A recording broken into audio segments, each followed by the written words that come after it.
Welcome back to the podcast, folks. In a second, we'll crack on with this week's guests. But first, a big thanks to this week's podcast sponsors, who are Ultimate Add-ons. Now, Ultimate Add-ons are the premium manufacturer of mobile phone and action camera mounting solutions for motorcycles, with a kit for any bike and a proven track record of creating products that keep your devices safe, secure, and easily accessible. The Ultimate Add-ons product range is ideal for any rider, from the commuter to the round-the-world adventurer. Why shell out on an expensive GPS system when you could use your smartphone, keeping it charged and within reach to take photos of your travels at the same time? Ultimate Add-ons waterproof, shockproof and dustproof tough cases are available for all flagship smartphone models and are designed by riders for riders. Find out why Ride Magazine gives Ultimate Add-ons their coveted Best Buy certification. Keep riding this winter with Ultimate Add-ons. It's all about the journey. I've been using their kit since around about 2017, 2018, and I've never had any issues with vibration affecting the camera. Loads of you ask me that. I use the Helix strap mount, which you'll find in their bicycle section, and it just allows me to connect the case to just about any bike out there. If you head to ultimateaddons.com, links down below, use the code TeapotOne with the number 10, TeapotOne10, you'll get 10% off their entire range, including Dango Design, which is the gripper mount one as well. Again, you'll get 10% off with the code TeapotOne10. So massive thanks to Ultimate Add-ons for their continued support. We are also sponsored by the Influencer Store. Now, if you've bought any of my merch over at TeapotOne.com, modelling one of the Live Your Life shirts here, then you'll know the quality of the Influencer Store products is right up there. That's why I've gone with them. They're better than a lot of the online printing type options that you get out there. I've used them in the past. The t-shirts only last a couple of washes and then they start shrinking or falling apart, or the print starts fading off. That's why I've gone with the Influencer Store, because their quality is right up there. They're UK based. You have any issues, drop them a line and they'll sort it for you. Got a little readout for them. The Influencer Store helps you build your brand, big or small, providing you with a solution and apparel. We help you to increase your fan base while supporting you with starting your own influencer clothing line with nothing more than just an idea or design, and there are no hidden costs. For more info, come check us out at theinfluencerstore.co.uk or drop us an email at online@influencerstore.co.uk for more information. A massive thank you to Roger and Charlotte for their continued support over at the Influencer Store. Folks, if you have a brand, a product, or a company and you'd like to sponsor the podcast, drop me a line, info@teapotone.com anytime. The podcast itself is going sky high at the moment. We are consistently top 5, if not top 3 motorcycle podcasts in the UK. The podcast itself gets around 10 to 15,000 downloads a month at the moment. Believe it or not, that puts Bru Time in the top 10% of all podcasts globally, not that far off the top 5%. Speaking of which, folks, if you're enjoying listening to the podcast, can I ask you to tell everyone you know about it, help spread the word, share it with your mates. And if you listen on Spotify or Apple Podcasts, you can leave a rating there, and that really does help boost it up with the respective algorithms and helps get it promoted elsewhere. It also helps it get moved up the charts a little bit. And all of you over in the clan over at patreon.com/TeapotOne, I literally could not be doing this without you. You keep a roof over my head. Thank you very much for all your support. Right, let's get back to the podcast. Right then, we'll just crack on. Folks, welcome back to the podcast. We've got Craig and Carl Searles here from Searles2Dakar. Now, there's a clue in the title, gents. What's it all about? Yeah, so Craig texted me just as Dakar finished this year, and it was just a simple one-liner, Dakar 2025 with a question mark, and I thought, well, here we go. This is it now. Time to bite the bullet. So yeah, we've dreamt about it since we were kids. Like, I can't remember not watching the Dakar. So yeah, to finally sort of attempt it and go for it. Yeah, we're all in now. So that's the plan now. 2025, entering the Dakar. Both of you, or is there more in the team? Both riders. Brilliant. Yeah, as riders. We've got so our dad is massively into it as well, and into all the bikes and everything. So we told him that, you know, he's also our boss. So we had to go to him and say, like, you know, we're going to need a little bit of leeway here and there. And the reason is we're going to go to Dakar. And he was kind of like, you two ain't going if you're not going without me. So, it was a case of, how are we going to get him there? Unfortunately, he's a little bit older and not quite as skilled. So Chris Evans, the UK Dakar rep, said that, you know, he wouldn't be able to race, unfortunately. So he's going to hopefully come with us in a support truck. Excellent. So at the minute, we're just the riders, and then, hopefully Dad is a driver for us. So what class are you going for? Be the Rally 2. Not the Malay. Not the Malay. No, not brave enough for that just yet. That's mental, that, isn't it? Yeah, that is crazy. Yeah, we know a few guys that have done it. A couple of our good friends have done it. Malay, Cy Hewitt. Not Cy Hewitt. Sorry, Neil Walker. Yeah. Mm-hmm. He's done it Malay, and he made it look easy. But he always does though. He makes the bike riding look so easy, doesn't he? Yeah, and just when he's describing what he had to go through, and, like, you know, servicing the bike at the end of it, trying to find time to eat, trying to find time to sleep. It was, it's like, that's going to be hard work. Yeah. To add to the stress of, you know, navigating the desert and everything else. Absolutely. I mean, the Dakar's fairly hardcore, shall we say? Fairly, I mean, it is. It sets the bar really at hardcore, doesn't it? But the Malay just seems to take it to that next level. Crazy. Yeah, props to those guys. It's I mean, for anyone that races Dakar, but especially the Malay moto guys, it's huge respect to them. Yeah. Absolutely. Right, chaps, do you have a drink of choice for the evening? Oh, yes. Yeah. Fantastic. We've got a couple of Moretti's here to go with. So. Beer Moretti, very nice. Lovely. What have I got here? Big thanks. Oh, it's this one.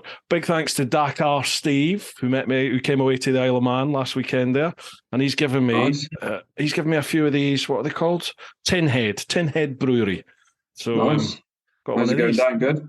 Yeah, they're nice. They're good. Yeah. How is it? Or this one is. What one is this? Vermont IPA.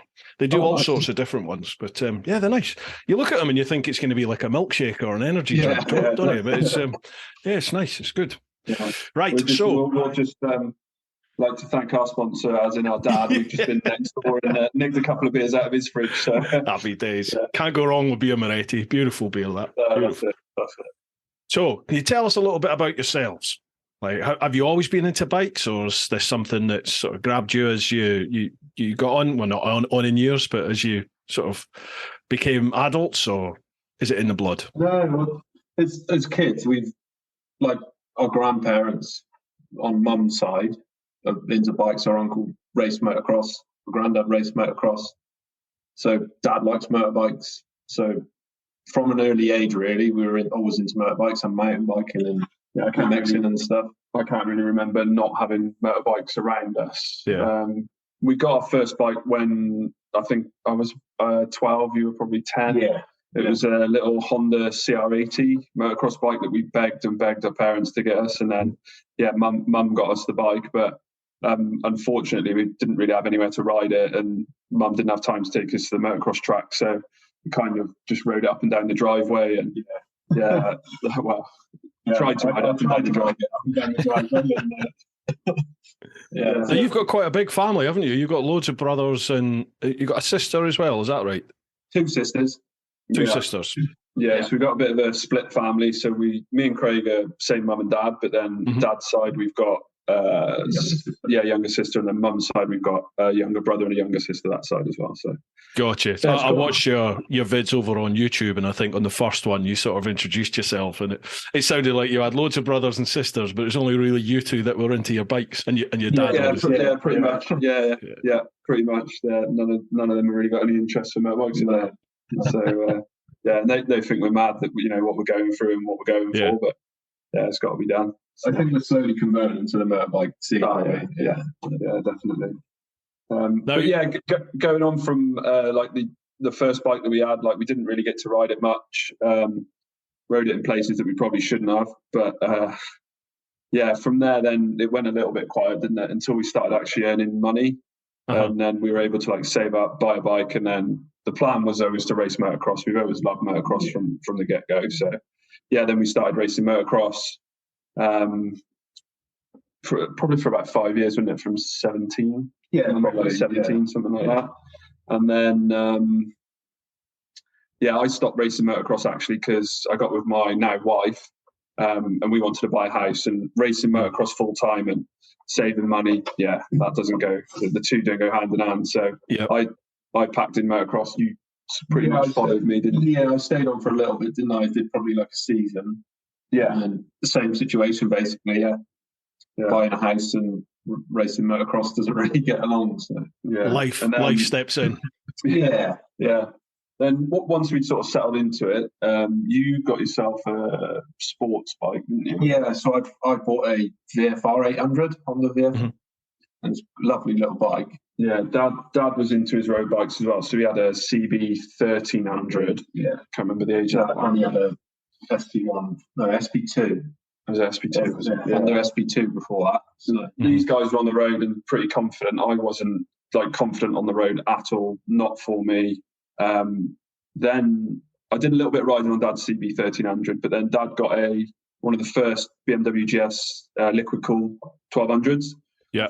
So he rode that, and he said to me, I was always saying I don't want to be on the tank. I don't like that position. I like to have my elbows up and out and sat up square. Gotcha. So he said, have a go on this 1200. It's an unreal bit of kit. And I was like, yeah, but I want to do off-roading and things like that and go trail riding. And then he actually went and did his level 1 at Off-Road Skills down in South Wales there. And he came back and he was like, you boys have got to go and see what these bikes will do off-road. And we were like, no. They're adventure bikes. They're massive. They're going to be not for us, heavy. And then he got to the point where he paid for us to go. And then, we went and rode these bikes down in South Wales. And then that kind of turned things for us. And then it was, right, we're saving up for GSs. This is what we want. We want to go adventure. That turned us into the adventure bike riders then. GS wankers. Jobs. Yeah, exactly. Yeah. I'm one myself, don't worry. Yeah. So, it's just an ideal bike, though, isn't it? They're awesome. We've been touring on them with the wives and that, and we down through the Picos and into Spain and all that. And the one day we just dropped them off at the hotel, and then we went just for a ride off road. Yeah. Took all the luggage off, and then just went for a spin on some lanes. I say it's whack it into enduro mode and off you go. Yeah, exactly. Yeah, following day, load back up and then off down through the mountains again. We've just lost about half the podcast audience now. Everyone's throwing things at the screen. Bloody GSs, because I constantly go best bike in the world. So there's a bit of a battle between me and the KTM boys at the moment because obviously they say KTM, but never mind. Yeah, good capable bike. I have the 1190R. So I had that for a little while before converting to the BMW. But I've done some testing with Lel Brake Magazine. So got to ride a couple of KTMs there, and nice. Not quite BMW, are they? But I'm saying nothing. Sorry, nothing. Sorry to the KTM guys. Yes. We are biased though. We are BMW. Now, you've already mentioned it, the BMW Off-Road School. You guys are actually instructors there as well. Is that correct, both of you? Both of us. Yeah, so we work full-time for Liquitech, which is our family-run business. But we've both got the opportunity to become off-road instructors. The guys down at Lindley and Si invited us down to become instructors. And it was like, ride motorbikes for some money. Yeah, awesome. Yeah, and teach people how to ride off-road. It's really rewarding, and we get to do what we love doing as well, which is riding motorbikes off road. So, really cool job. Well, you've got a good reputation because it was some of your previous customers who listen to the podcast. They're the ones was a couple of them actually dropped me a line and said, have a look at these lads. They're instructors down at the off-road school and they're going for the Dakar. Get them on the podcast. So massive shout out to them for letting us know. Yeah, thanks to those guys for that. That's awesome. Thank you very much. Yeah, I was sat with a guy the other weekend down at the school, and I said that we were coming on your show, and he was like, "That's awesome!" And he was buzzing for it. It was real good. Yeah. So, oh man, nice one. Yeah, it's crazy. Fun. This podcast. This is me in my office in my house. It's literally, I've got my dog down there at the moment, but I get people messaging me from all over the world, who listen to the podcast. Yeah, it's crazy, isn't it? How literally camera. microphone, set yourself up in your house and talk shit for a couple of hours, and it just gets out there. People start listening. Yeah. So what stage are you at then with the preparation and the planning for the Dakar? Well, we've just had our medicals, not just had our medicals, but we've had our ECG and cardio echogram. But we're just struggling now to get our ACU medical signed off. Yeah. Both of our doctors, we don't have the same doctor. We've got separate ones because we live not too close to each other. So both of the doctors of surgeries have said, nah, we don't want to sign it. It's an extreme sport. So we're going to have to basically go private now. Right. To a private doctor just to sign that off. And then after that, we have to have a eyesight test. So that's something else that we have to go and have done. Mm-hmm. And we've kind of come to a stop with that, really, haven't we? We need, once we got that done, then we'll do the entry into Rally du Maroc, which is our qualifier for Dakar. Oh. Yeah, we've got a bit of time on the entry, I think. Yeah, September is the price goes up a bit more the later you leave it, basically. Yeah. But I think the last... Go on. Sorry, go on. No, apologies. Sorry, go on.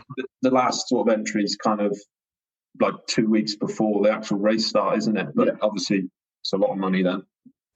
Is that usual for your normal doctor to not want to sign a medical disclaimer for the Dakar?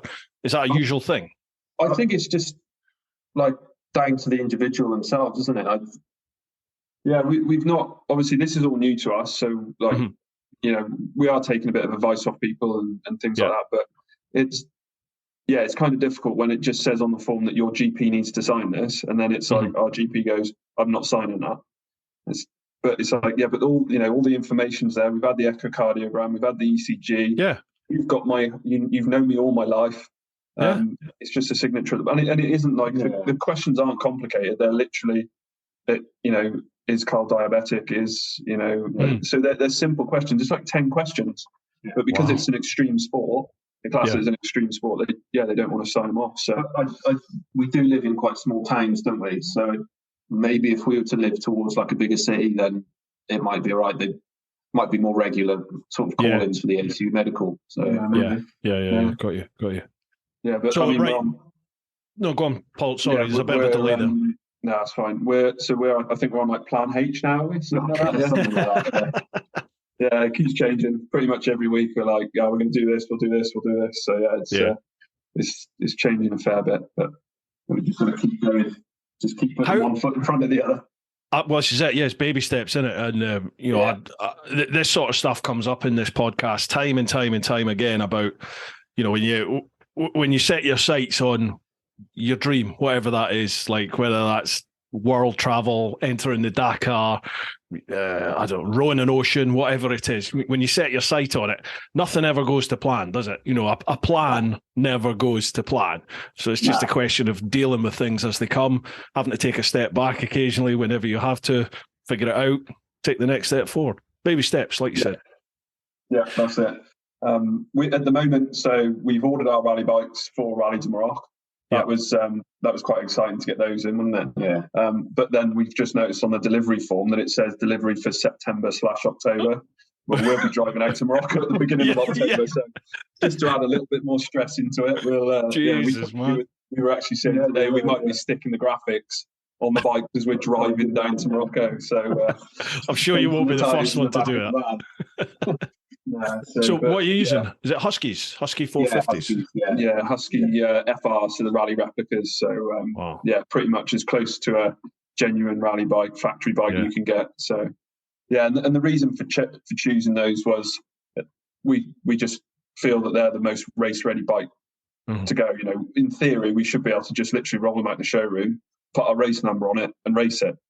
But we've been told that there is actually a few things to do as well, little things like change all the cable ties to little bungee cord ties. On your, have you noticed on your GS where your clutch and brake hose goes down, there's a few cables.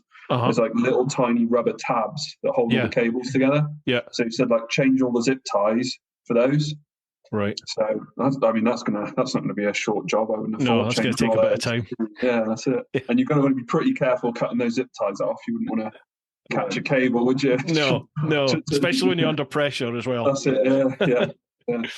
How do you go about planning for something like this? I mean, is there when you enter the Dakar, do they give you like a check sheet, right? Do this, do this, do this, do this, do this, or is it just totally on your own? Yeah, wow. Totally on your own. I mean, we obviously know a few people that have done it, so they've sort of gone, yeah, you should do it, just go for it, and then we're like looking into it, and then we're going, what do we do now? Can you give us some advice on that? And like we said, we're on plan H, so we think of something, and then it's like, oh, we can't do that, so then we've got to do this. So yeah, it's like you said, the plan never goes to plan, and you just keep changing your plan as you go along. Mm-hmm. And I suppose the more you look into it, the more you find out. I mean, probably when we get to the actual Dakar, the start of Dakar, we'll probably tell, if someone comes up to us and asks us something, we'd be able to go, bang, yeah, do this, do that.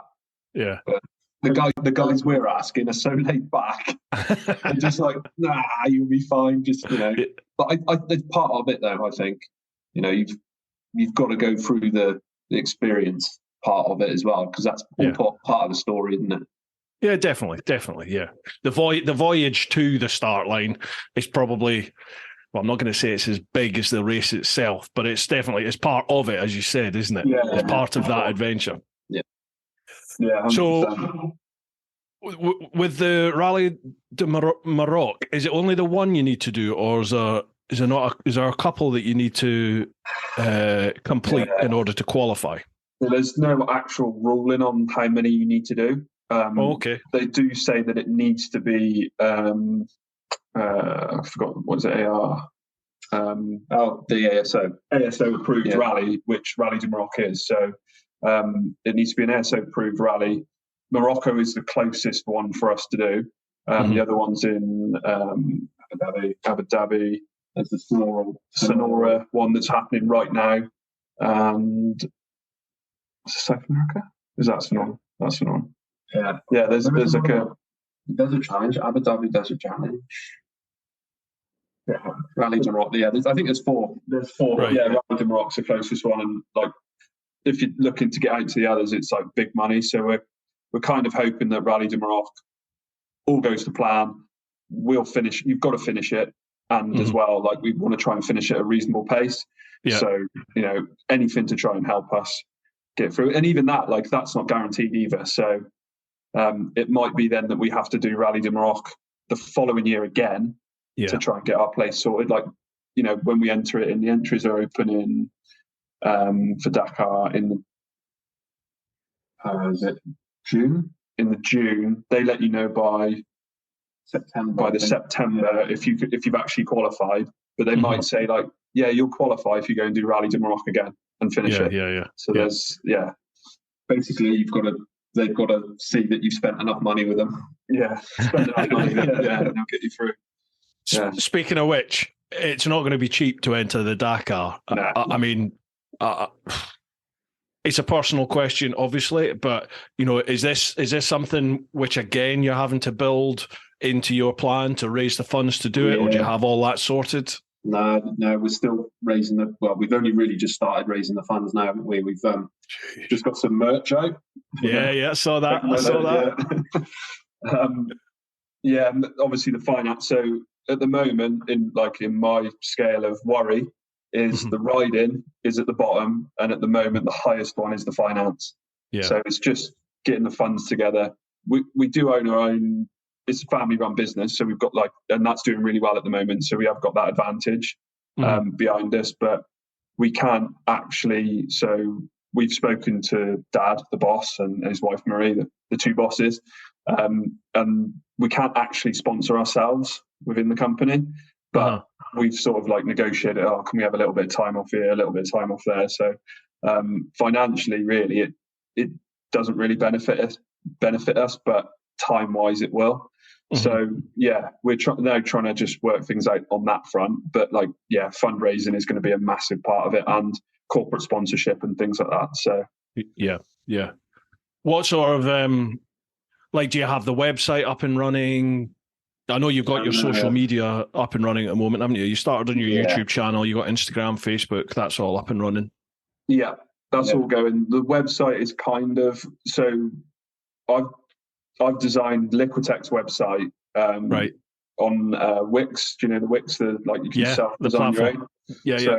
I've kind of got a bit of knowledge on that. So I wanted to sort of build our own, obviously me and Craig together, build our own website and get that up and running. But it's, at the moment, we're so busy like packing merch and doing things like that in the evenings, and it's just finding time to do it all, really. Absolutely. But the idea is to get a website up and going, and then hopefully sell like sponsorship packages for people from 50 up to £1,000, and you can be like as involved as as you want to be or can afford to be. Selling merch, things like that. So we want to try and get all that on the website as soon as possible. We're really surprised, actually. We didn't order that much merch in to start, and then it literally sold out within like 12 hours. Brilliant. And I mean, granted, we didn't get a lot of merch in, but basically everything sold out. So we ordered another load, doubled the order and put another one in, and we've nearly sold all that as well. So fantastic. That's awesome. The support from like the get-go has been unreal. We were like, we were a bit unsure, weren't we? It was because hardly anyone around us has heard about the Dakar. Mm-hmm. So when you say we do a Dakar, they're like, "Oh, right, yeah, what's that?" And then you tell them, they're like, "Holy shit!" I was going to say something that is, and then but from that, like you said, the response has just been unbelievable. Yeah, quite overwhelming, really. It's been really good. I was even I sneakily put a bit of a post out on LinkedIn the other day. I know it's like a professional platform, but I thought if there's any corporate sponsors out there or someone that wants to help us, then we're here. So I popped it on there, and then we had a meeting with one of our bigger clients earlier in the week, and like the first thing that was brought up was, "Oh, you're going to Dakar, aren't you? You're going to do that mad thing where they like race across the desert on motorbikes with their brother." And it's like, yeah, we are. Yeah. So like it was cool to be sat in a meeting of meeting room of 14 people and have the attention on us racing the Dakar rather than actual work. So it's nuts, isn't it? How like a simple chance conversation or a comment with a lot of the time people you don't know can lead to effectively life-changing decisions. And people going, "I'm going to back you. I'm going to come on board." I had that with my. I did a big world trip about 10 years ago, and I was looking for corporate sponsorship for that. Didn't really get anywhere with it, and I went off on the trip. Had a bit of issues in Mauritania and West Africa. I ended up back in the UK for a bit, and when I was back, I was up at the NEC for the Birmingham Bike Show, and I was on Bridgestone's stand because they'd given me tyres to do this trip on. So I was just stood there on the stand, and this guy came up and just started chatting, saying, "Oh, I was following your trip on like socials, and I was writing for Fast Bikes Mag at the time." And he was like, "What are you going to do? You going to go again, or what's happening?" So I just said, it all comes down to finances at the end of the day, because I pretty much sold everything I owned to do that trip. I lost quite a bit of money getting robbed in Africa umpteen times, and I was like, it really comes down to finances. And he just turned around and he said, well, I've been meaning to talk to you. My name's Such. I'm the UK CEO of this company. It's our 25th anniversary next year, and we're looking for a marketing vehicle. I'm Bike Daft, and I think you're it. Do you want to have a meeting? And it was just like, where the fuck did this come from? And those guys effectively gave me just over half of what I needed to go on the trip. So they allowed me to get to Australia, which then, allowed me to nurture more support from the public and other people to come on board. And it was just, life-changing, because that never would have happened, I don't think, if they hadn't come on board. And you just don't know these people from Adam. They just approach you and start chatting. I think one of the big things is, you've got to be in the right place at the right time. So you've got to put yourself out there. That's why we're doing quite a bit of riding, and anything that we can do where we can get the bikes or go and do something and go and shake some people's hands, and because like you say, it might just be that one person that just goes, "That is awesome. How much do you want?" And you can you come to an agreement. Like, we have had a couple of people that have approached us and pretty much said, how much, what are you talking about? And we're like, well, how much have you got? Well, how much do you need? It's like, ultimately it's going to be 50, 60, 70 grand, righto? Mm-hmm. Okay, well, we'll talk later about that. And it's like, yeah, okay, right. And it's about having a positive mindset. I used to think this was utter wishy-washy bollocks, but it's true. If you're not confident about whatever your project is, whatever it is about you in life, whether it's, I don't know, your blooming YouTube channel through to your business, if you're not positive about that and pushing that out there, why would anyone else be? And it's totally. Yeah. Lyndon Poskett said this to me. He was on the podcast a while back, and he was like, "I swear to you, the universe listens." He said, "Just be positive about stuff. Things happen." Yeah, and it's true. Yeah, that's it. Yeah, so we want to get out there as much as we can, and appreciate you having us on the channel, and even like that post last night. You popped up, you saying Searles2Dakar are coming on the channel tomorrow. Got any questions for them? And then like straight away it was like 10 followers within 5 minutes of that post going up. I mean, just like even that is like, it's so cool to have people following us and watching our journey, and like you said, one person could be like listening now. Yeah, if you want absolutely. Give us a shout. It's the beauty of like social media these days, isn't it? It's such an instant reach, and it costs no money, does it? It doesn't cost me any money to set this thing up, and it doesn't cost people any money to listen to it or to watch it, and then to get guests on. There's no money involved, but straight away you get a reach. You benefit from my reach, I benefit from what you're doing and chatting to you guys.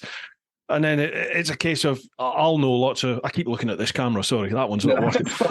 Obviously, I've got a load of connections through the podcast world and the YouTube social media world, and I can speak to them and go, get these lads involved, have a chat with them, get them on your podcast. And then you just start, you spread the fingers out, don't you? And your reach just gets bigger and bigger and bigger. And yeah, lovely job. Great. I'm sure we'll be able to get you a heck of a following before you appreciate that. Yeah, we looked at doing the Dakar about 12, 13 years ago. So we got the laptop out, set an Excel spreadsheet up, and this was before like social media was really knocking about. I mean, there was Facebook, wasn't there? But it wasn't about mobile phones, that could just send play Snake on it.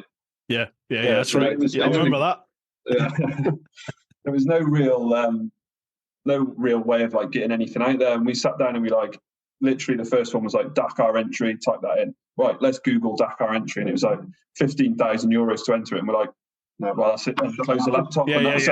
End of dream. Yeah. There's no plan. But as you get to nowadays, through social media, people, and we now know a few people that have done it at ORS down at the BMW off-road school there, and they're no, you can push things and get it out there and speak to people, and get a following on Instagram and the social media scene and the YouTube channel, and that'll build people up and get people. It's so easy now just to get on there and make a few clicks, and that's it. And I suppose as well, it's easier to get money in as well these days. You can literally just send a Monzo banking thing where request money or PayPal or anything like that. I suppose in a way it's a little bit easier to get money as well that way.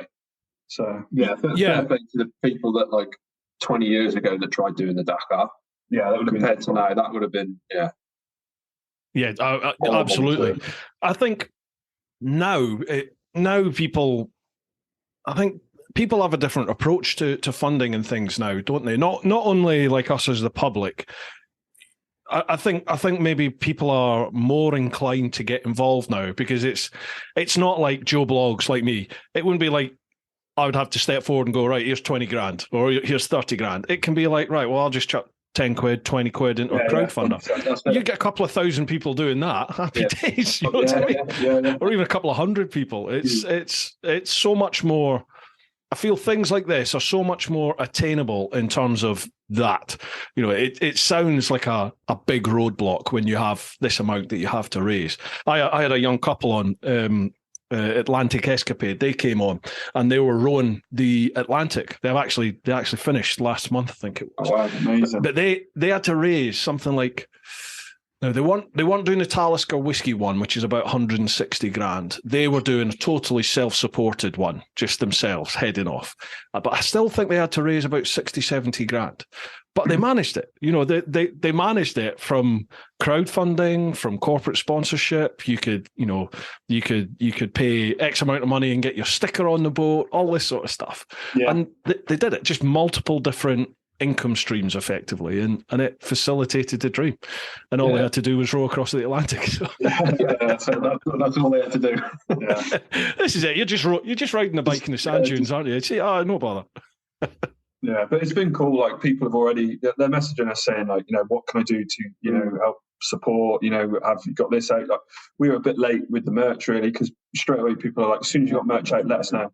Yeah. And really, like, we could have judged that a little bit better, because we sold out within, 12 hours. So, yeah, and even that, they're only £15 a t-shirt. We don't make much from it, but then actually now when you start, like, we thought it was just going to be like, quantity-wise, once it starts having that. I thought it was just going to be like a PR stunt, just to be a part of it, buy a t-shirt. We don't really make much of it, but now we're selling that many. We're like, well, actually, we'll keep it going. And definitely.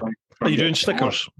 We are indeed, yeah. They're being made as we speak, hopefully. Grown men, we love a sticker. It's unreal. It's all I get asked. Have you got any stickers? I'm like, yeah, you're 62? Yeah, I want a sticker. Okay. Crazy, isn't it? Right. I don't know if you know how things work here. I whack out on my socials and say who the next guest is going to be, and then people can submit questions for us to go over. They can be really obscure. Sometimes they can be, they can be to do with what you're doing. Yeah. Aye. Other times they've got nothing to do with why you're here. Right, first one. We'll go to the clan, first of all, over on Patreon, patreon.com/TeapotOne. That's actually something you lads should look at, Patreon, for sure. Yeah. I'll chat to you about that later. First one, Mark Kent. Nothing to say except jealous. Hope that they have an amazing experience. Mark's got a good channel. His channel's Epic Motorcycle Adventure, and he used to be an S1000RR guy, and he's turned to the dark side. He's got a GS now. Yeah, but he's discovered a love of doing the rally roadbook type stuff, and he's forever taking his GS off on trails. Maniac, but good lad. Good. Right, next one, Lee Vigor. Hello all, hope you're well. What's been the hardest part in preparation? Your fitness, the bike, or your riding ability? Can I go first? Yeah, go on. I think it's actually just committing to and getting in the message out there that we're going to do the Dakar. I think that's it's like a massive weight off your shoulders. Yeah. That once you get that out there, you feel a bit like, and then 2 minutes later, you're like, oh shit, we've got some organising to do. Yeah. Now we've said it, we've got to do it. So, absolutely. Yeah, I think it's a bit of a daft one for me. Like you mentioned about fitness, like I think that will for sure be a big part of it, but I think I'm all right with that. The major one for me is just hydration. That's the one. While I'm at the rally, that I'm worried about. I'm really bad at hydrating, and even when I race motocross and on the weekend, I did that 2.5 hour long race. I didn't hydrate before it. I was dehydrated. I knew I was dehydrated while I was riding, and then even then after, I'm like really bad at just not drinking water. I'm fine if you could hydrate with beer during the Dakar, I'd be fine. But yeah, water. That's my kind of my one worry that I need to get. Like my one thing that I need to get over is hydrating. Like I need to do that. So how do you do that then? How are you gonna? You're just gonna have to teach yourself. Yeah, and just start like drinking little. The problem is with me is I hate stopping for a pee. Like if I'm driving, I hate stopping, so I don't drink. Yeah. So I don't like, and I try and time it so that I get fuel and have a pee at the same time, because I hate having to stop if I don't need fuel. So it's just gonna have to be one of those. I'm gonna have to train my bladder. But I mean, because what I don't want to be doing is stop while I'm trying to hydrate is stopping every 10 minutes to have a pee or whatever. And I know that you can get like sort of catheters to go on the end with a little hose pipe down the inside of your leg and hole in your boot. I'm not really up for that, but I mean, we'll see how it goes. But surely if you're going to be grafting, aren't you? It's a hell of a physical sort of endurance effort that you're going to be putting in. So would you need to pee? Often. Maybe not. Yeah, you're taking in so much water, but you're actually using that as well, aren't you? Yeah. Because I'm the last meal about that. I'm a fat old man, and I find I always say this. I'm only 46, but I look 64. I know that, but I'm terrible. Like I get on the bike just for a bimble on the roads, and within 5-10 minutes, I'm like, I need a pee. And I drink a lot of water through the day. But I have found, like, when you do a track day, or the few times when I have been mental enough to try some of this off-road stuff, I've found, I don't know, like I don't need to pee. I'm not even thinking about it. And I think just because I'm fat and unfit, so I'm sweating all the time, and I don't need to. I don't need to pee. I wouldn't have thought that would be an issue in. Yeah, we did a 24-hour race last year. We actually did it as a 3-man team with Dad, but Dad crashed out fairly early on, so we had dropped just to me and Craig, sort of alternating for 24 hours. Yeah. And I was trying to hydrate as much as I could, and I was absolutely smashing the water into me, because I knew when I got there, I thought, I'm not hydrated. And like, if you think that you're hydrated before you go in, you know that you're going to be dehydrated as you're riding. So I was trying to drink, but then as I was racing, I was like, going around this off-road course, I was thinking, I need a wee. And then as soon as that starts in my head, I'm thinking, I need a wee. And then then the ruts are getting harder to go through, and you're thinking, I'm going to have to stop. So you stop mid-lap to just put the bike on the side and just stood there having a wee while all the other bikes are just, flying by you, and you're just stood there. It's a nightmare, that is. It's going to have to be the catheter, man, isn't it? You're going to have to go down that route. Yeah. Or just swamp yourself, one or the other. Yeah, I've done that before. Yeah. And that's not nice. Yeah, Neil Hawker told me, he was like, we were out riding in the Welsh Hills, and it was pouring down with rain, and I was like trying to hydrate, and I was like, I'm going to have a wee again. And he said, just let it go, you'll be fine. And let it go, and it was like, oh yeah, it's not too bad. And it was cold, so I was like, oh, it's actually warmed my legs up a little bit now. That's nice. Yeah. But what he didn't tell me was, when I got back to the van and I took my boots off, obviously my boots were just full of pee, and they absolutely stunk. And I literally forget they were in there. Yeah, the boots in the back of my van then. So the next day I've gone to get all the kit out, and the boots absolutely stunk. So I've done it before, but I don't think I'll be doing that one again. Is the Dakar going to be back in? Is it Dubai? It's Saudi. Sorry, yeah. Is it back there again for 25? Well, I presume we presume so. It looks like it. Yeah, we think that it will be. It's just that I think they've got such a massive landscape there, and they've got a fair setup over there at the moment, and as well, obviously, that I presume they're getting quite a bit of money off Saudi as well. So I think they're kind of paving the roads through there for them and all sorts. So I think they'll be there for a few more years. Yeah, but I mean, you never know. But I think that's the plan. Anyway. Have you ever ridden over there? No desert riding at all. We've done a bit of driving. So quite a few years ago, in 2006, we went to Morocco in some Defenders, Land Rover Defenders, into the competition. So we've done sort of 4-wheel drive driving in sand, but not actual sand riding. I mean, we've raced a few motocross races at sand tracks, but other than that, that's all we've done. Yeah. Wow. God. How do you train? How are you going to train for that then? How are you going to train for the Rally de Morocco? Well, the day before you'll have a quick go in the sand. Yeah, love it. Yeah, no, there's a couple of deep sand tracks in the UK that we can get to. There's also the Loon Plage in Calais, literally where you get off the ferry, just literally turn left, then right. You go onto the massive beachfront, and they've got there's a motocross circuit there of really deep, loamy sand. Yeah. So we want to try and get over there for a little long weekend. Convince the wives that we're off on holiday, and just go there for a long weekend. And just tell them we're off to France on holiday. Yeah, France. Yeah. But by the way, we're just going to go. Yeah, don't tell. Spin a few miles in the Nice. Lee also says, what's your biggest fear about the whole adventure, and what are you most looking forward to? I think for me, the biggest fear would be probably one of us not finishing. So the idea at the moment is that we're pulling it. If one of the bikes breaks down, the other one is getting dragged to the finish line. So the idea is that we both finish. It would be absolutely gutting to go through all this and then one of us not able to finish it at the end, due to a mechanical or something like that. And then on the flip side of that, probably the most thing I'm looking forward to is going on the finish line stage with Craig and two brothers on the finish line. It'd be awesome, for me.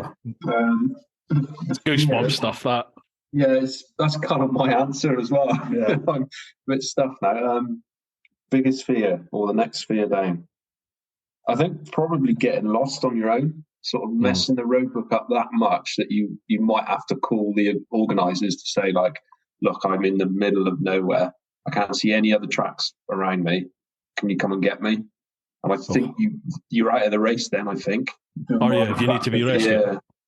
Yeah, that's what happened to Margaret Thatcher's son when he did it, didn't he? Did you hear that? Oh, that's right. Yeah, he did get properly lost, didn't he? Yeah, he was missing for like 2 weeks. Yeah. There's got to be more to that. There has to be more to that. Doing some dodgy deals somewhere, no doubt.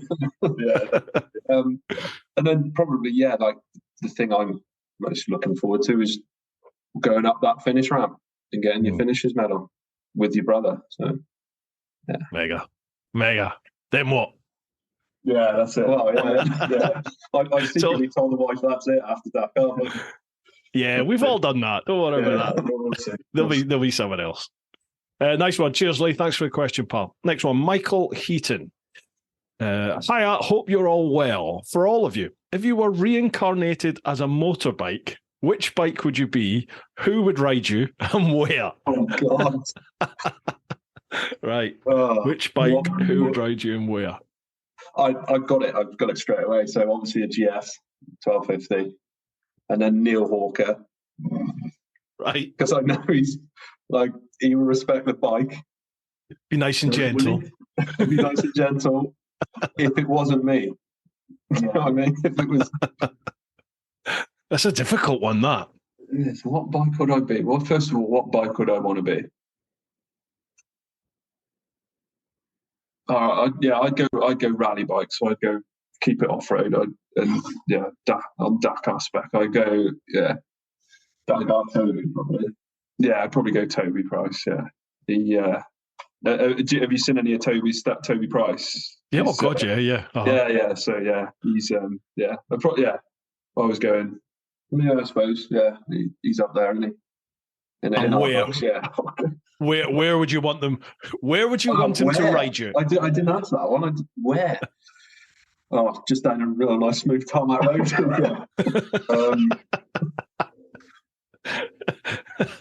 I feel like a dirty old man here. I'm thinking TeapotOne, just because I love that bike. I can see where you're going to go now. It would have to be, blimey, someone like Gemma Atkinson, and she'd have to ride me. She'd have to ride me down like a cobbled street, somewhere really bumpy. Sorry, I'm sorry. Yeah.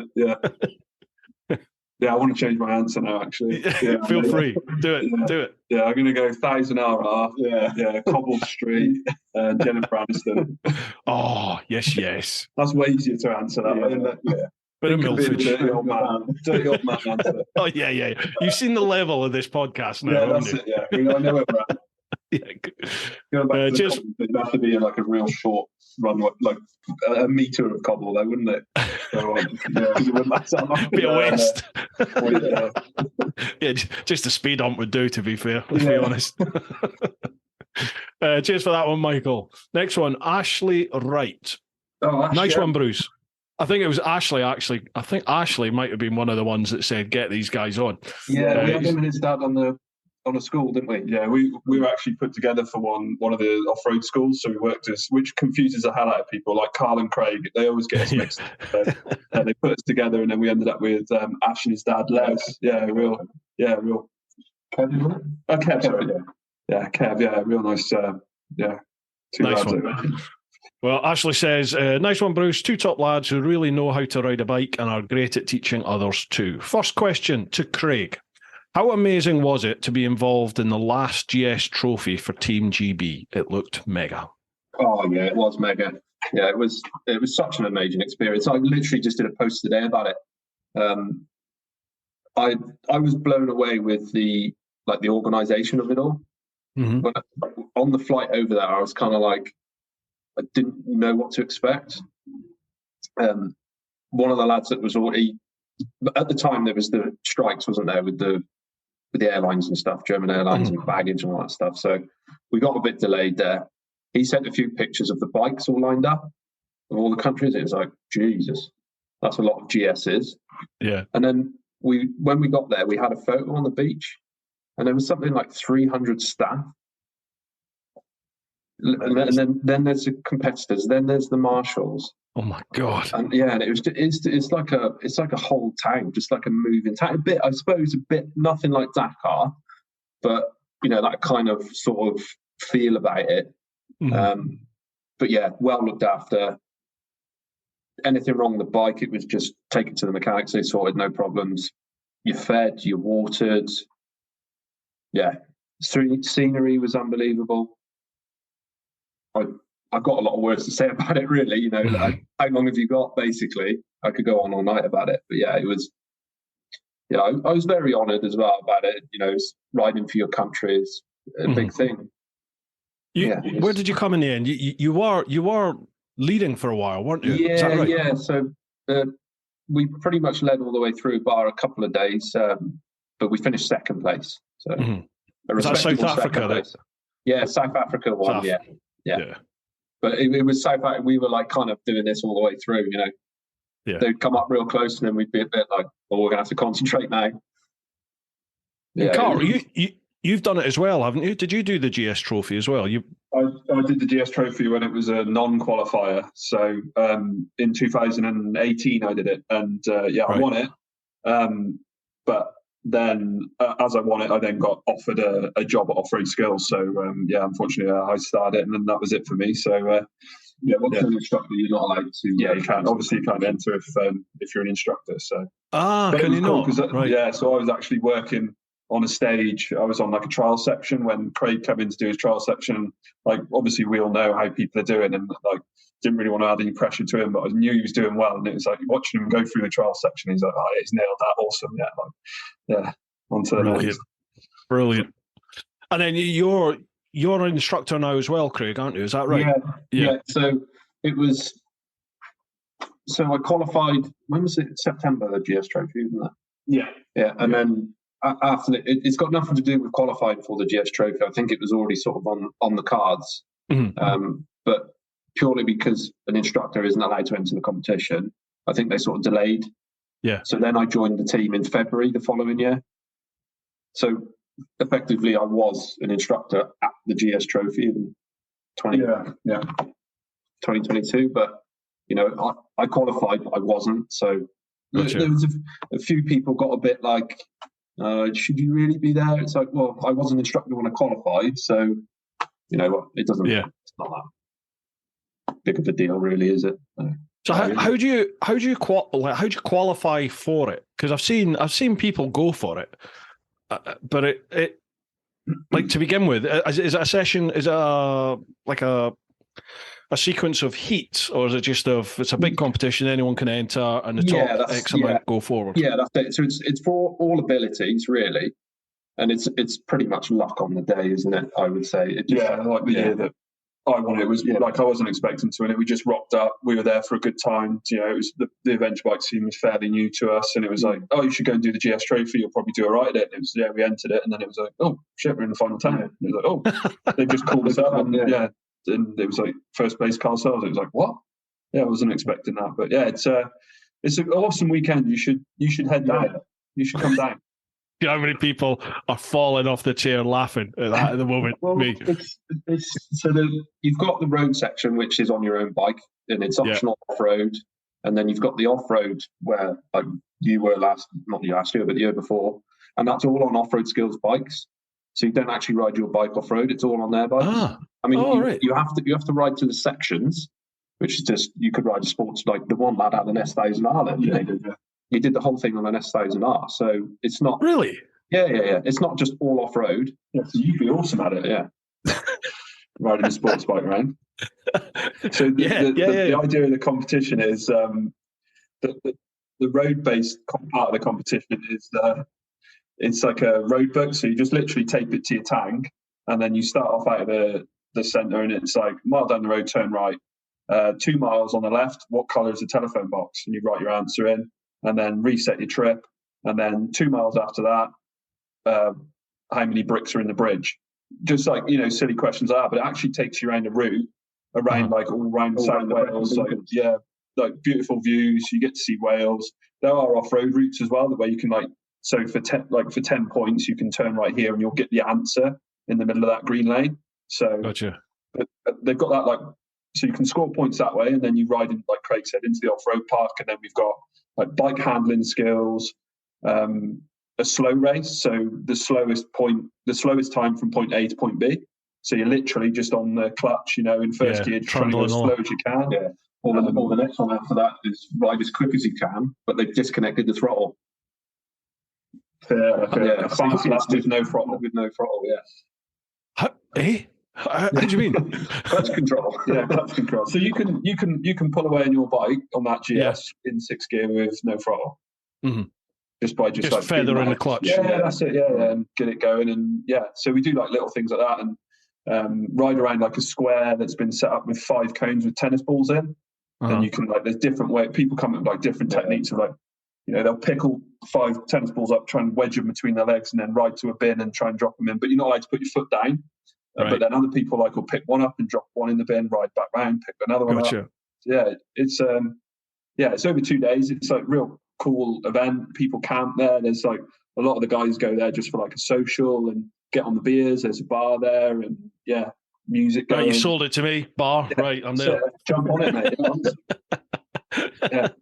Oh no, this is how these things start, isn't it? This is how these things start. God, beer and a conversation. Right, let's do it. Yeah. Where were we? Oh yeah, Ashley also says, "What's your favourite type of riding? Trails, motocross, or hard enduro?" Oh, motocross, because that's what. That's what we grew up doing. Motocross. It's our. It's hard to go. It's hard to go fast now. Though we're a little bit older than what we were, and don't bounce as well. Still goes fast. Our body kind of rejects it. Yeah, but I love motocross. I follow it, and it's awesome. I love motocross. Now, is motocross big here in the UK? Because I notice over in the west. I think it's over the west of the country. You see a lot more sort of circuits, tracks from the road. I tend to notice them a lot more. I don't notice them as much down here in the southeast. It's fairly big. Yeah, it's got a pretty big. Motocross has got a pretty big scene in the UK. But at the moment, like enduro is going massive at the moment in the UK. Is it? Yeah, and like UK as a country are doing really well at it as well. We won the IDSD women's one. Yeah, it's kicking off for the big star the last couple of years. Yeah, really good. Really good to see. Wow. I haven't noticed that at all. I'll have to look more into that. I saw KTM have just released. They've just released the pictures on this new 890 SMT they're bringing out. Yeah, is that like a supermoto? That's the one. Yeah. It looks mega. It looks mental, to be fair. Yeah, straight to KTM, drop them a little line. Any chance I could get put on the list for the press bike, please? And they're like, yeah, but it's very big. It's like, I might get it in 2025 when you do the Dakar. I think I might get this bike. Yeah, nice. Right. Cheers to everybody that left. Keep looking at the wrong camera. Thanks very much to all of you over in the clan there that left some questions. We'll pop across to Instagram, which is at TeapotOne Insta. Obviously, I'll leave all their social links down below, folks. So make sure you check them out. Give them a like, a follow. First one, Gravy Davy Rides. Question for Bruce.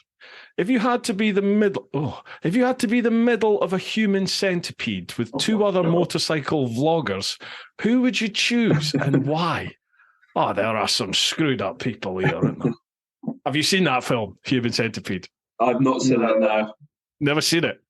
Well, I think there's about 4 now. I think there's about 4 different blooming versions of it. I wouldn't watch it. It's pretty horrendous. Human Centipede, right. Oh, jeez. God. It would have to be... Eesh. I'd have to have TMF behind me just so I could, do what's going to come naturally that way into him. Oh, man. I noticed you're not going dirty old man style on this one. No, definitely not. Definitely not. Well, I did think to myself, I definitely don't want TMF behind me. That's all I'm going to say. Who else would it be? I would have said Lamb Chops, but he'd have to be in front of me now, wouldn't he? Oh no, I could be the front. I could be the front of the human centipede. But then what do I do? Between the two. Between the two, you can't go at the front, can you? If it's between the two. Oh, I had to be the middle of a human. Oh no. Oh God. Well, TMF's definitely behind me. I was going to say lamb chops, but he's a big lad. I don't want him in front of me because there's going to be a lot coming my way. Oh dear. Oh, a vlogger. It would have to be username Kate because she's tiny, she's wee, and hopefully it's going to be minimal stuff coming my way. Yeah, username Kate did the GS trophy. Yeah, she did. Yeah, she did. That's right. Yeah, that's right. I sound like a dirty old man now. Sorry, Kate. Apologies, but there is logic. There is logic there. That's a horrendous question, David. Jesus. Right, next one. Patrick.L.Colum. So, the ultimate bike day away from rallying. Question to you all fine chaps. Right, so, best day away on a bike. Your ultimate day away on a bike, but not to do with rallying. What would it be? I think if I could ride the American Supercross track, one of those tracks would be awesome. What are they? It's. Have you watched any of the Supercross series? No. Just it's basically like a motocross track in an arena that's got huge jumps and whoops and they're unbelievable. But the height that they go in these arenas and there's 30 odd riders that race around this tight little circuit. It's awesome to watch and you should check it out. Yeah, it's really good. I'm going to sound like a right idiot, but I've got a Welsh chap called Aled Morgan who's coming on, I think, next week, and he now lives in the States. He's a big rally. He's a big rally rider, but I think he's starting to do all that now. He certainly watches it, but I think that's his cup of tea. He loves it. We've sent Rally Duck. Yeah. We've sent merch out to him. Oh, happy days. Literally posted some merch out this week out to America. Brilliant. Lovely fella, isn't he? Really nice chap. Yeah. He's coming on. I think it's next week he's coming on. I've seen, he's been at a few Supercross meetings and that. But honestly, check it out. It's chaos. The racing and that is mad. Yeah, absolutely mad. Have you, speaking of Aled, have you seen what the Rally Duck? Did you see what when him and Ollie were building that Harley? Like sometimes you imagine yourself in some situations. Like if you put yourself in Mad Max, that's the motorbike that I would want if I was in Mad Max. Yeah. If I lived in that era, that's what I would.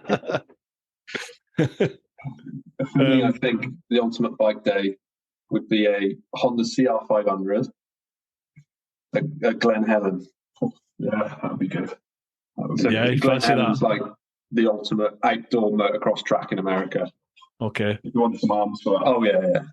Some definite training going in for that, When you said Glen Helen, I was like, oh, what? You're going to do the Isle of Man on it?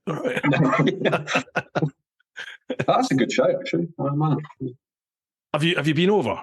No, never. I've not been over there. I've worked over there. Like we went over there literally the week after it was on, so there's still loads of burnouts and like rubber everywhere. But we drove the track in our works van while we were out there just to so you can. But like watching all of that stuff is mega. Like just they've just got half the brains must be missing to go the speed that they do around that track. It's only once you get there.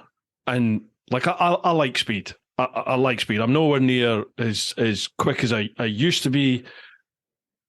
But even, I like watching it on the TV. But when you get there and you see them come by you, like bottom of Bray Hill and stuff, where they're pinned at the bottom of Bray Hill, hitting it like 170, 180, boom, straight by you. And the sort of realization suddenly dawns on you, and you're like, if they hit something, it's red mist. It's gone, isn't it? It's like that's the end of somebody, and you start feeling sick. And then once you actually get on your own bike or in the van, and you start driving or riding round the circuit, and you see how bumpy stretches of it are, and you're like, they're going like the back sections over on the west of the island. They're doing that about 160, 150, 160, maybe above some of them, and excuse me, bumpy as hell over there. Like at 50 miles an hour at the limit, the stated limit over there, at 50 mile an hour on a GS, you can feel it moving a little bit. And you're like, they're on a sports bike, literally just gliding over the top of this. I worked at the NEC the year just gone. I've done a couple of now with BMW, and we have Hickey up on stage to talk you through the Isle of Man, the TT lap, and he's like talking you through it as he's going, and you're like, I like watch it through every time he did it. You know, we see the shows a couple of times over the few days that we're there, and every time you're just watching it, it's amazing. But like he says little things like, you know, as he comes round for the next lap, like he'll notice that the guy that was wearing a yellow hat, he's like, oh, there's a guy, he's going that speed, and he notices that someone's wearing a yellow hat on the right, and then as he comes around, he's like, oh, he's taking the hat off this time. And you think, like, you know, when they blink, they've done like 100 meters when they blink. It's crazy, isn't it? Noticing things like that is absolutely madness. And Hickey is like, he's your archetypal professional, isn't he? Hickey, when you talk to him, he's like, he must be a sponsor's dream because he's articulate, he's intelligent, and he just knows the game, doesn't he? He knows the business, he knows the game, and when he chats, he's so laid back about the course and what he's doing and, you know, the racing. And you just think that he must be like that when he's on the bike, even though he's doing flat out 190, 200 mile an hour at times. It's just nothing seems to faze the bloke. They all seem to be like that, don't they, though, when you chat to them? They all seem to be as chilled out as they come. Yeah. No, it's crazy. And respect to him. That's absolutely madness. Yeah, it's crazy. What do we have here? Oh, right. Okay. Everyone else is just saying, John Scubby, fast cars, nice double act. Ash Wright, brilliant. Nice one, Bruce. Ash was already on there, wasn't he? And then we've got across onto Facebook, Michael Heaton. If you were the king of the world, which law regarding motorcycles would you change or implement? Well, I've had this one a few times, this one. Go on then. Right. Law. I'm going to say, they changed the CV or the motorcycle license test, didn't they? Where you used to just have to do your CVT and then you could go for your big bike license. Yeah. Then they changed it to the 2-part thing. I would say the off-road, introduce some off-road sort of bike handling, as well as, so you've got not a part 3, but you've got 2 parts of your part 1, if that makes sense. Mm-hmm. Oh, okay. So do a bit of off-road first so you can understand what the bike does off-road.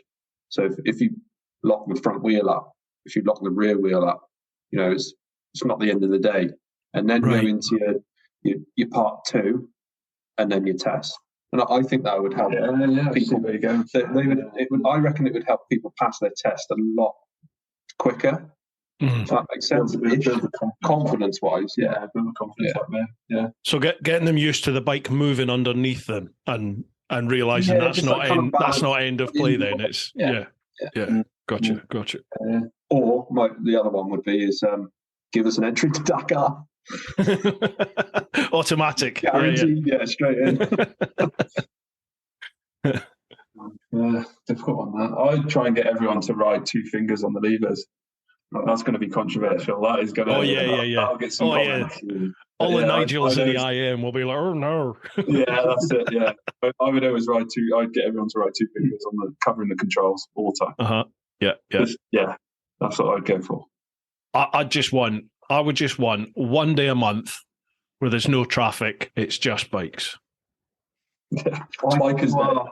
The thing is, it's biking day. Come the other way, isn't it? Well, it would be carnage, wouldn't it? Yeah, good point. There's a one-way system around the UK. Yeah. Everywhere would have to set up their own biking route, and it's one way, only open to bikes. Yeah. But I think we've been asked this type of question before, and we've got into all sorts of discussions about, trying to make biking not so much easier, but more straightforward for people to get in it to get into. Because obviously we want new, fresh blood into the biking community, don't we? And it just seems to be like a heck of a faff now to join. To get your license. You got to do CBT, you got to do Mod 1, Mod 2. Obviously, if you're a bit older, you can just go straight in and do your DAS after, which is what I did in the end. But it's like the whole industry seems to saying that they want youngsters in, they want young blood, but they don't seem to be making it any more straightforward for people to get their license. What's the age now? Is it 25 when you can do your big one? I think your DAS is it 24? 22? Okay. I should know this, but I'm not entirely sure. I think if you want to just go straight into your DAS, I'm sure it's something like 22 or 24, something like that. Because you were lucky, you passed yours literally a couple of months before they changed it, didn't you? Yeah, sort of given the heads up that it was happening. So I just went like, oh, I'm going to do my test straight away. And back then I wasn't keen on the road at all. So I was kind of like, no, I'm not really that fussed. But then like Dad and Craig both said like, no, you should do it because it's going to be easier for you. So I literally just did my test, rode around Hereford City with a guy in a car behind me, and that was it. Yeah. In a car. He was in a car, yeah. Love it. And I got stung by a bee as well, which was quite funny. It was really hot when I did it. So I popped my visor up. I borrowed a helmet off the test centre. It was like some old helmet, and it was hot, and I popped it up, and we rode over the bridge in Hereford, and a bee just went straight up the side of my visor into the helmet. I could hear it buzzing, and then it went like quiet, like it's gone. And then I just felt like the prick, and then like the side of my face went on fire. I was like banging the helmet as I'm going down. I can hear the instructor in my ear going like, "What's going on? What's going on?" Because one of the things is if you can't hear or it's a bit blurry, you're supposed to just tap your helmet to let the instructor know that you're going. And in the end, I pulled over in a bus stop to and then whipped my helmet off, and the bee fell out, and that was it. And then the guy pulled up and ran down. What's that? Oh, so I've just been stung on the side. And then I thought like that was it. That's my test done. I've just pulled over in a bus, stopped in a bus stop basically. I rode back to the test centre, and he said, "Congratulations, you passed your test." Happy days. Nice. I failed mine first time. I put my foot down in the U-turn, literally right at the end of the U-turn as I've spun round, where all I should have done is just applied more throttle and lifted the bike up and off I go. I didn't, and I just put my foot down, like literally tapped it. That was it. Fail. I was like, so I had to go back do it again. Just unlucky. Yeah, got it eventually. All right, last one here is Aaron Thomas said, had the pleasure of being instructed by Carl on the BMW off-road skills course a couple of weeks ago. A great guy. So no question, just saying. He's a good guy, Aaron. Yeah, he was good. Right, gents, that's us. We've done the questions. Do you want to plug anything? Have you said you got the website. Is the website up and running yet?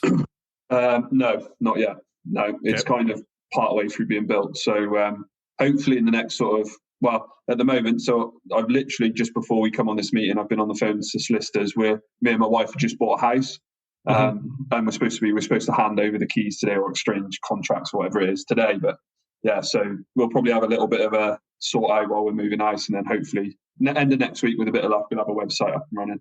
You need to get your priorities straight here. You got a Dakar to enter. That's what I keep telling them. Sure, the wife will understand. Well, we just have to organise our medical for Sunday, haven't we? Yeah, so we're supposed to be moving house this weekend, but we're going to go up to Warsaw on Sunday to do the medical. Get the medical signed off. So.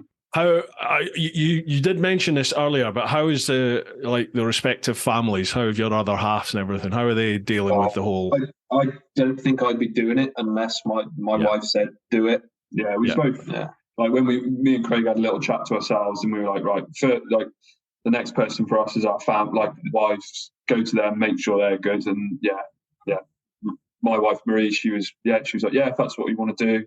I said, but you are going to be stood on the side of a track watching me, and there's going to be a lot of motocross and enduro. And she's like, that's fine. She's quite happy just reading the book at the motocross or enduro or something like that. To be fair, I did this 2.5 hour Hare and Hounds race, which is like a non-stop race for 2.5 hours off road. So you have to do a bit of planning, and you have to set your fuel in area up, which I didn't realise you had to do. I thought you could just ride back to the van and fuel up, but there was like an official fueling area. Yeah. So I was like, oh, right, okay. How am I going to do that then? I was like, I'm going to have to draft her in. So I had to get the wife in the fueling area. Get your wellies on. That's it. Yeah. She had dry gloves for me, dry goggles when I came in. Yeah, it was, bless her. But it's like our family, they all think we're mad, but they're all 100% behind us. So it's cool. Really cool. Mega. Well, let me know when you get the website up and running, and obviously I'll share that across my socials. But in the meantime, folks, if you're listening or watching the YouTube vid, check out the either the show notes or the vid description and all of the social links. You've got a YouTube channel, haven't you? You've got Instagram, Yeah, you've got YouTube Facebook. channel. Yeah, we're trying to be like properly transparent as well with the vlogs, like exactly what it takes to get there. No sort of like hidden bits. Like we said with our, we're being totally honest with it. Yeah, it's a bit rough and ready, but like, we just said to you, we've still not got our medical signed off yet, and we're having issues with our GP. We want to be, 100% transparent on what it takes to get there. So, just to show everyone what we're up to and what's involved with it. So that's the plan behind the vlogs. Brilliant. You've only got like about 4 episodes at the moment on the channel, don't you? But I tell you, you can see the progress already, even in those 4 episodes. Okay. I watched all 4 today. Yeah, you can see it. It takes a bit of time, doesn't it? It does take some time, and you've got to set cameras up and editing. Our first one, we have to do it again. Yeah, one day we might. I've saved all the videos, so we filmed this vlog. We sat in Dad's garage, and we were like, what are we going to say? He's like, don't know, right? And literally, me and him were just talking to each other, like, no, we need to do that again. No, we said that wrong. No, I've mumbled. Yeah, so it wasn't recording. Yeah, it wasn't recording, or it was out of focus. It would be the time that you get everything perfect, and then it's like, we nailed that. Not recording. You're going to press end recording. You're like, I didn't press record. You're like, let's do it again.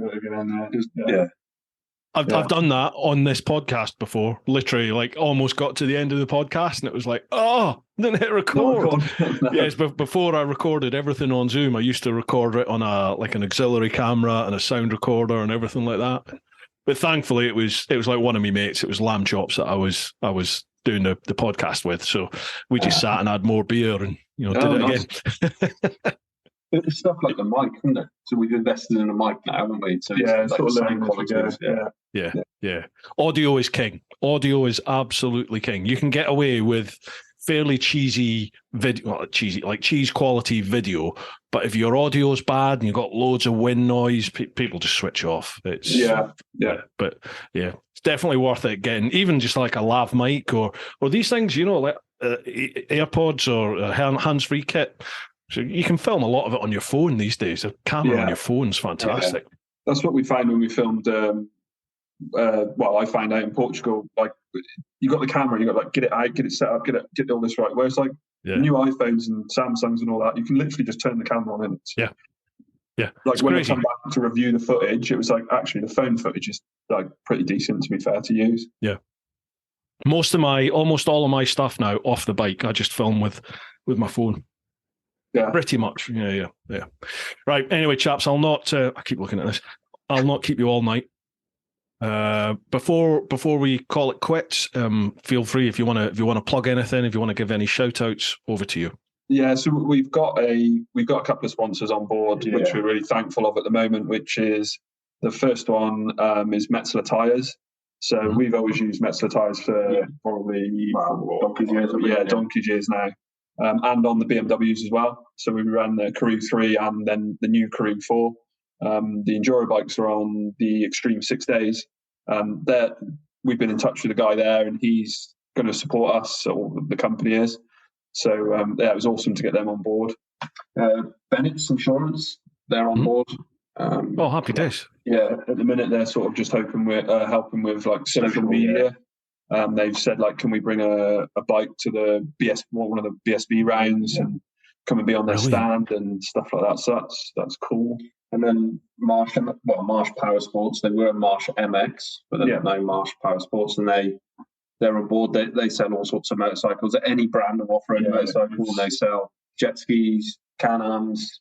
If you're in the South Wales area and you're going through Merthyr Tydfil, there's like a dual carriageway that drops down from Wales down towards South Wales.